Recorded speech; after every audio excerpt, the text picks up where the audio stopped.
It is your buddy Peace and Harmony with you here today. Much love going out to all the beautiful empowered harmonizers.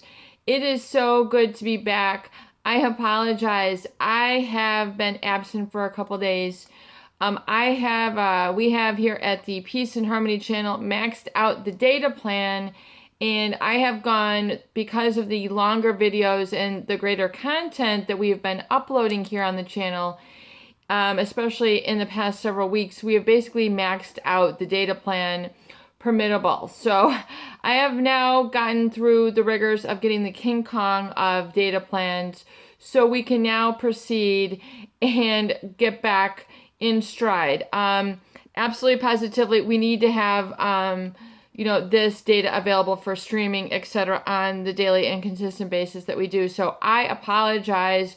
It has been through the rigors of the customer service and getting things set up, but we are good now. So great to be back.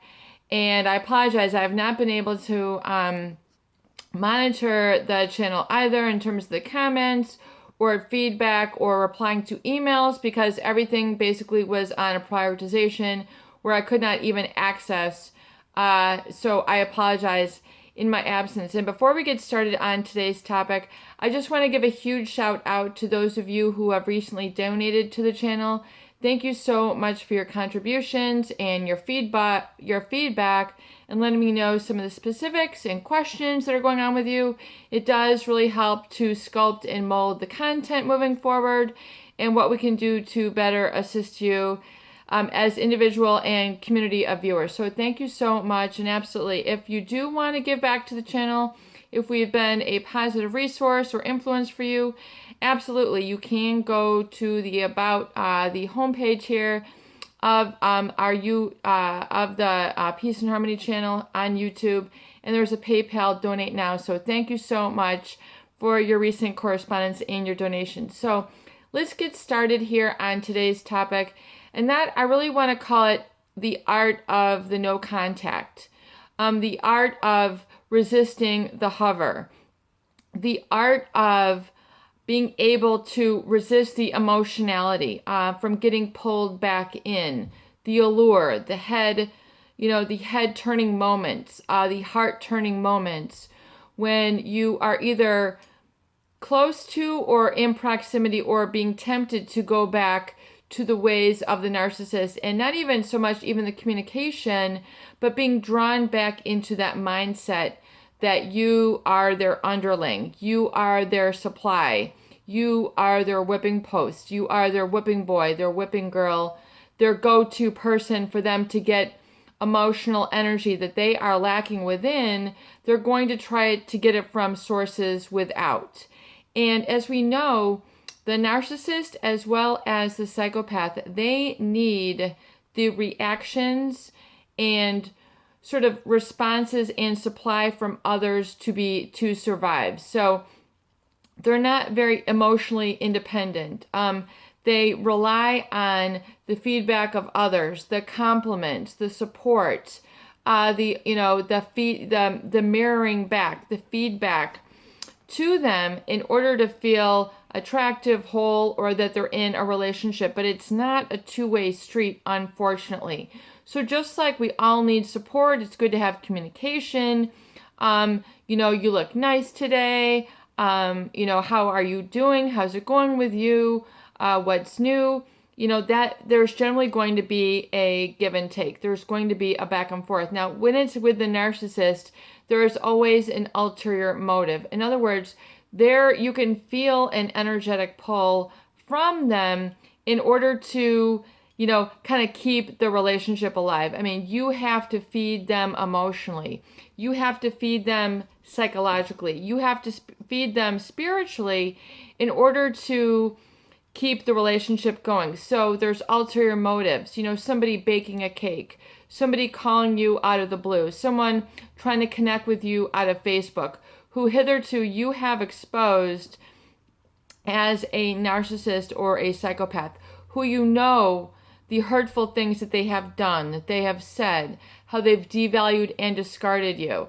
You know the truth, but then the gaslighting comes when you want to deny the truth and go back, because it would be more comfortable if you're in that tender stage of wanting them back, of wanting to regress, of not wanting to face responsibility for yourself, not wanting to be alone, not wanting to do the difficult work, not wanting to go clean emotionally from these people. You're afraid of the emotional sobriety that is required, and you kind of want to go back on them because it'll help, propping them up helps prop you up. And there becomes a real defining moment when you're in a relationship with a narcissist, is when, like Dr. Craig Malkin states, you become an egoist. In other words, your life purpose becomes taking care of their life purpose. So instead of living your own life and knowing what your purpose is and being purposeful and being able to be a leader in that regard and have some emotional stability, you begin to then dance around their needs. So your life purpose then becomes satisfying their needs. It becomes very clear when, if you're away, if you feel very empty, scared, like you don't have anything in life, you feel unprepared, that's a good sign that you become codependent, and your needs, your life purpose has become to fulfill theirs. So it is very important, no matter how far you've gotten down the road in your journey, no matter what stage of life, it is okay to, back off. And I just got this plant here. This is, forgive me, my neck hurts to turn. I'm just going to trim this puppy. I see that this is like sticking up. Hold on. Let's trim this if we can. What better thing than to evolve in the moment? Oh my God. Can I deal with this? Yes, we can. Okay, I'm going to take care of that. I just want to do some pruning here. There we go. Okay, this is a Picasso lily. It is super cool here for spring. We are really excited and to get back in the outdoors pretty soon here. This is a Picasso lily. It's like really pretty and elegant. So we got that here going on. So anyway, now that we've got the unblooming part of the plant gone, let's carry on. So in other words, when your life purpose becomes all about them, and especially the reactive state. And when I talk about reactive, I mean you are having to jump at the drop of a feather for them. You are, having to react, especially to whatever it is that's going on in their life. And nothing about your life has any credence or any weight. They don't ask about you. They're not giving back the love. They're not giving back the validation. They're not mirroring back. It is an energetic take that oftentimes you are feeling. And so that, oftentimes people get used to, and then their tolerance increases with time. So you can begin, so in other words, it gets so habituated, the neurons and the neurogenesis become so organized around this giving and support to them that anything to the contrary feels out of character for you.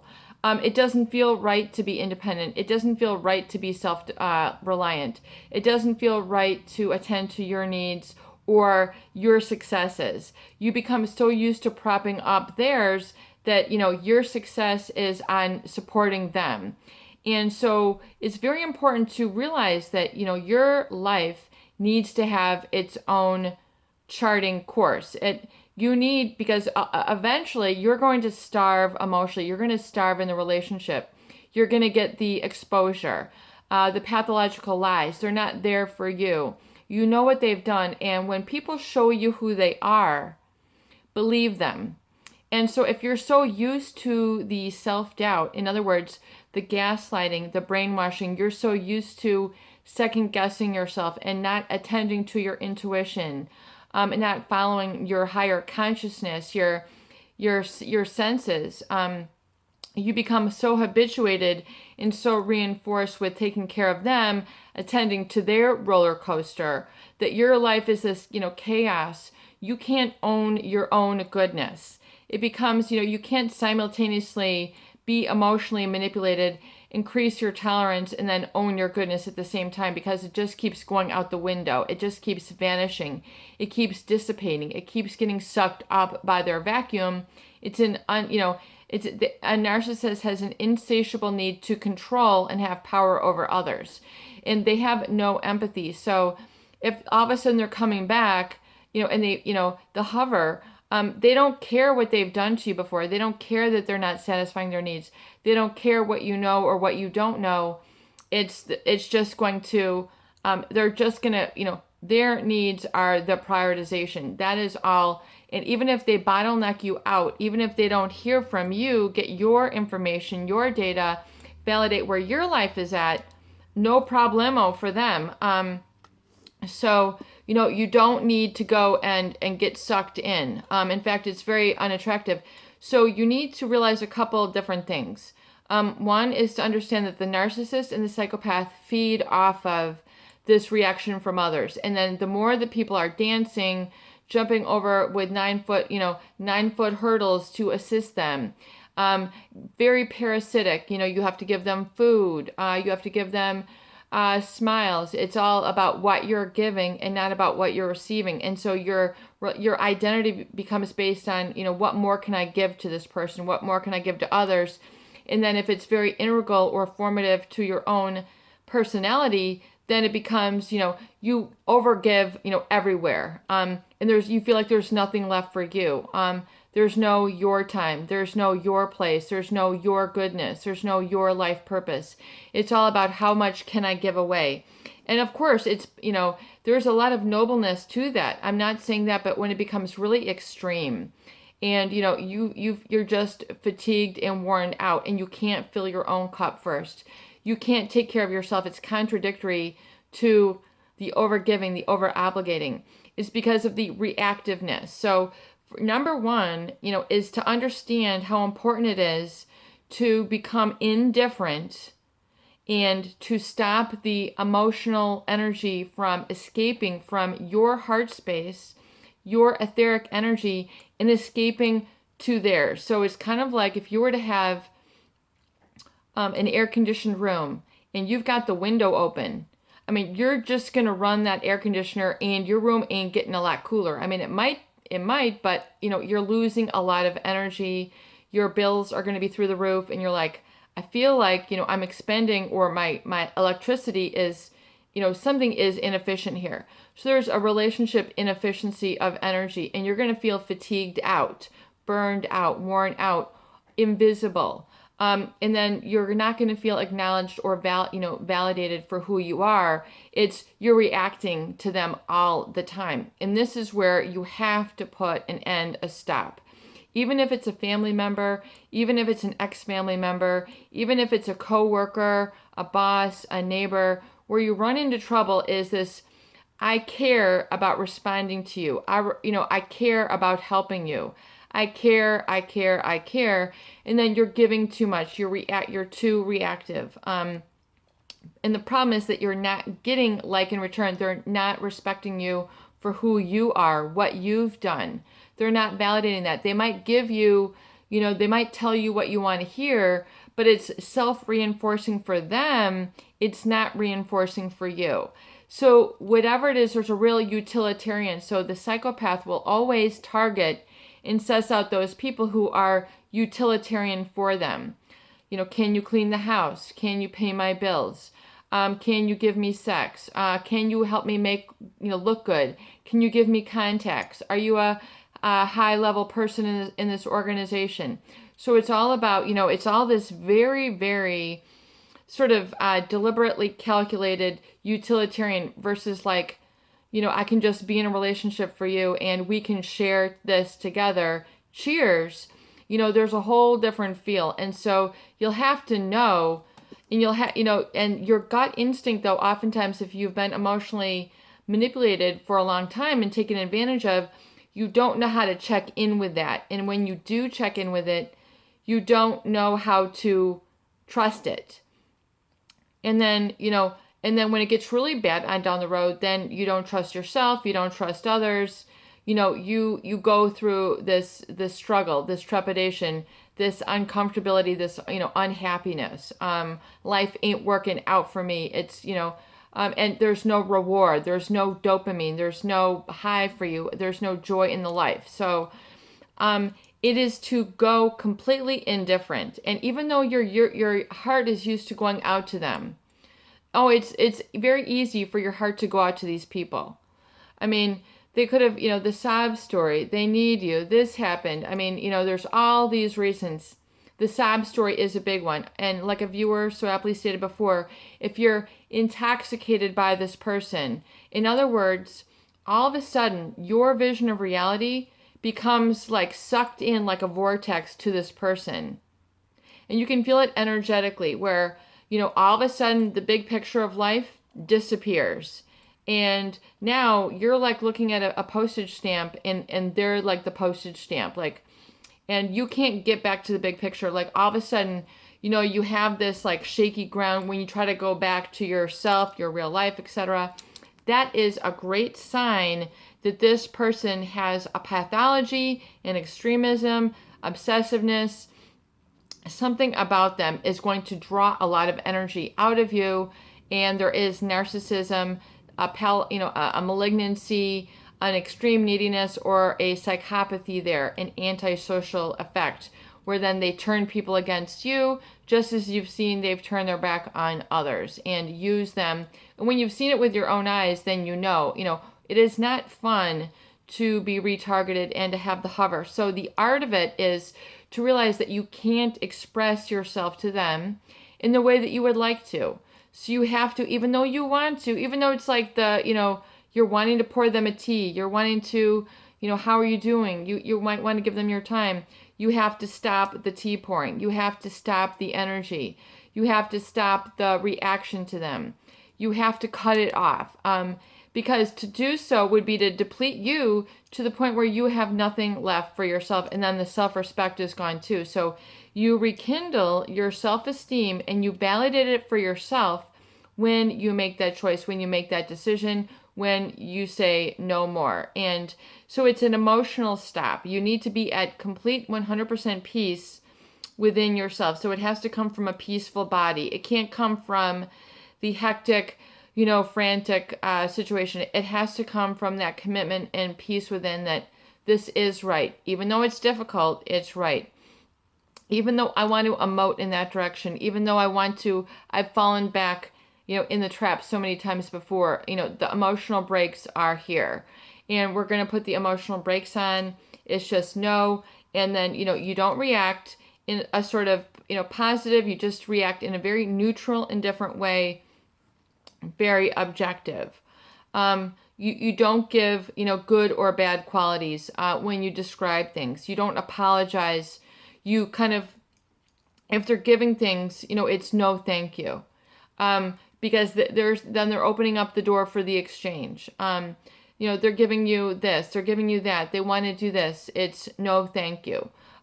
Check me out on Facebook. Ain't going there. Been there, done that, got the t-shirt. I don't want to go back. Unless, you're ready to regress in your life and make the wound even worse, then go back. But until that lesson has been very learned and you become completely indifferent and you do not care, you're still going to grapple with that. So you have to go completely indifferent, even their health, their marriage, their finances. It's not your business. Don't make it your business. Don't get sucked back in. What you think about me is not my business. What is going on with you is not my business. That's, and you have to realize that, there's going to be times when they target you. There's going to be prime times for them when they're going to become more needy and they're going to need supply back in their life. They're going to want to, kind of re-enter that ground. And so, realize you have to handle it and then understand. So if you have to explain to yourself, this is when these people are, most prone to approach or to hover. This is when it is, and I'm going to resist. It's not beneficial for me to have misunderstanding about this. And then completely go no contact means to not look them in the eye, not listen to them, not go on with their texts, not look at their texts, not listen to their voicemails, not read their emails. It means to not follow them on all the social medias, the Facebook, the Instagram. So what? It's all, usually when you look at it, it's all about manipulation. It's all about manipulating your emotions. It is all about them being the puppet over, you're the doll and they're the puppet, or you're the puppet and they're the puppeteer. So, you have to remove the strings and you have to pull your own strings in life. And so you need to pull your head away and not look at them. If you are around them, you do not give them eye contact. You look at them in the eyebrows or the ear or by here the chest or their shoulder. You do not give them eye contact. You turn your body away. The plane of your body should not be facing them. You should have an arm in front of you. You should do something so that you're not just in plain view of them. Turn your body away. Do what I call a pattern interrupt. I've had a number of videos about this.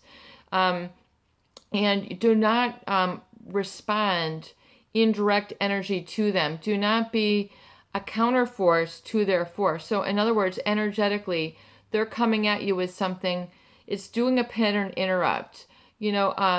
It's, or like, they're trying to tell you a story, and it's like, I'm sorry, I have a call in 5 minutes. It's just, you need to, excuse yourself. If they're trying to give you something, no, thank you, that I'm allergic to that. I for my health, that is, not for my health. I mean, start being able to refuse, and just, and don't take in what they're giving, because it's all a tool of manipulation, textbook oftentimes, trying to get you back, and then you're back on the same roller coaster, and you're like, now I really need to get off, and so it's not a fun place to be. And also, when it comes to the communication, if they're trying to brag to you, or they're trying to plead, pull your heartstrings, I did this, I did that, it's better now, da da da da da. It's emotionally manipulative. Anytime someone is super braggadocious, that is a sign that they're trying to, once again, braggadocious and everybody else down here, braggadocious down here, react, oh my God, you got this vacation, oh my God, you're this, oh my God, you, oh my God, oh my God, oh my God. It's that reactiveness. I mean, I'm saying it that way for a reason, because it's the braggadocious, they're trying to, discredit you down here, and then they're trying to be up there. So there's always this disparity. Don't accept that. You will only make as low as you give people the permission to. Eleanor Roosevelt. You choose your happiness. Abraham Lincoln, previous president of the United States, incredible people. So what do we see here? The element of choice, the element of control, the element of permission. They do not have permission to toil with you anymore. So you need to, and then develop better communication within yourself so that you do not fall prey. It is the importance of the self-talk and the self-redirection and the self-reliance that needs to be really, do yourself solid. And so that you feel whole again. And you need to practice this, You need to realize that every time it's like they're trying to take a bite out of you, like the Apple logo, and, you're not just a whole apple, you are bitten, And so don't fall back into that. Turn yourself away. Get out of the reach of their claws, their bite, their glance. Don't receive any of their touch, whatever it is that they're saying, and then they might even try to, you can see what is manipulative. It is not fun to be toyed with. So reaffirm that to yourself. Stop being so, look at the reactiveness. And even when you think about it, you need to be able, in the peace of yourself, in the privacy of this video, to not be reactive. It's kind of like you need to practice and rehearse it now so that when it comes along in the future, you've got it down pat, you've got it down solid. You're not reacting to something like that. That's not something that makes you jump, flinch, or react. Emotional manipulation is in the past. It's a lesson learned. And make sure that you practice this and absorb this knowledge and understand how crucial, how important it is for you to maintain and grow within yourself and really, receive that happiness, that joy, and then that security that gives you the ability to interact with all the finer things of life. It is your buddy, Peace and Harmony, with you here today, and I hope that these videos do help. Please share. Please subscribe for more great tools, videos, discussion, and support.